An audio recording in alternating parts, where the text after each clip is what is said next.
If you ever feel someone is following you at night, maybe it's nothing, or maybe it is one of the serial killers who is still on the loose today, because yes, there are real killers out there that haven't been caught. Let's start with the West Mesa bone collector, who turned the New Mexico desert into a mass grave. In 2009, police discovered the remains of 11 women and a fetus buried in shallow graves on the outskirts of Albuquerque. All were sex workers who had gone missing between 2003 and 2005.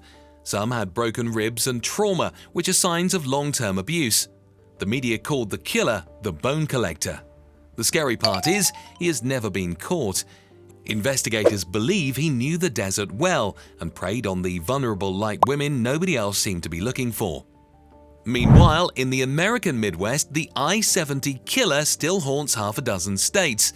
In the early 1990s, he walked into small, quiet stores along Interstate 70 and shot employees execution style.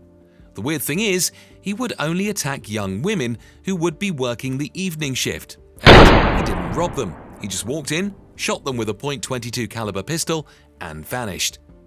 There has only been one male victim of the I-70 killer. Maybe he came off as a woman to him and was unlucky enough to be killed. This serial killer is still at large today. After that, in Arkansas, the Little Rock serial stabber brought sudden chaos to the streets in 2020 and 2021. Victims were attacked at random, where they would be stabbed multiple times, often from behind while walking alone. 3 people died and others were severely wounded. Surveillance caught a man in a hoodie walking away calmly after one stabbing, but police never got a name. Despite multiple tips and sketches, the case remains unsolved. Even to this day, the locals are warned to stay alert when walking at night. Let's move to Canada this time, specifically the Winnipeg serial killer. Indigenous women in Manitoba have been going missing at an alarming rate, and one man, Jeremy Skibicki, has been charged with 4 murders. But the fear is, he is not the only one. One of his alleged victims, Rebecca Contoise, was found dismembered in a dumpster. Another's remains were likely dumped in a landfill that police refused to search for months. Many in the community believe there are more victims and possibly more killers who are exploiting the lack of accountability and attention. Next is the Highway of Death, which is a dangerous route between Nuevo Laredo and Monterrey, Mexico, where dozens of people, especially women, have vanished. Unlike cartel executions, these disappearances are slow and clean. Cars are abandoned, phones are left behind, there are no ransom notes, no bodies. Locals suspect a serial killer or more than one using the lawlessness of the region to prey on travelers. Some say military checkpoints nearby may be part of the cover-up. Others blame corrupt police, but no one has been arrested. Now there is another story from California that feels like listening to a horror film. It's about the vampire killer of Los Angeles. Since the 90s, bodies have turned up with unusual signs, like deep puncture wounds, missing blood, organs oddly disturbed. While some details may be exaggerated by the media, the LAPD has quietly looked into cases where the deaths don't match standard homicide patterns. Some theorize that there might be a medical professional behind the killings.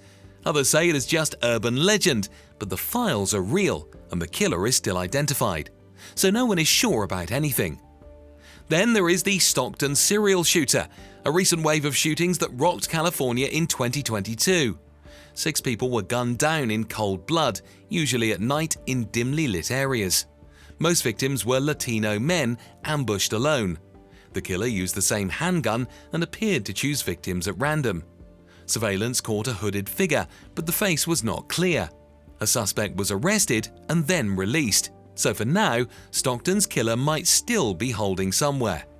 Internationally, there is the horrifying story of the Zodiac Killer in Pakistan. In 2021, 4 teenage boys were found brutally murdered and mutilated in Janakel, which is a remote town in Khyber Pakhtunkhwa province. Locals say more than 70 boys have vanished in similar ways over recent years, but here the silence is enforced. The police barely investigate. Families are told to move on, and bodies are often found dumped in the mountains. Activists believe the murders may be linked to trafficking networks or rogue militants, but the truth remains buried with the victims. What ties all these cases together is terror, yes, but also the fact that the killers were not sloppy. They were calculated. They pick their victims carefully based on isolation, neglect, and vulnerability. So, the next time you feel eyes on your back while walking home, don't panic, but don't brush it off either. Somewhere out there, someone like the bone collector, the I-70 predator, or the Janicle butcher is still out there. Now, tell me in the comments which infamous cold case keeps you up at night, and don't forget to subscribe for more dark stories on my channel. I'll see you in the next video. Goodbye.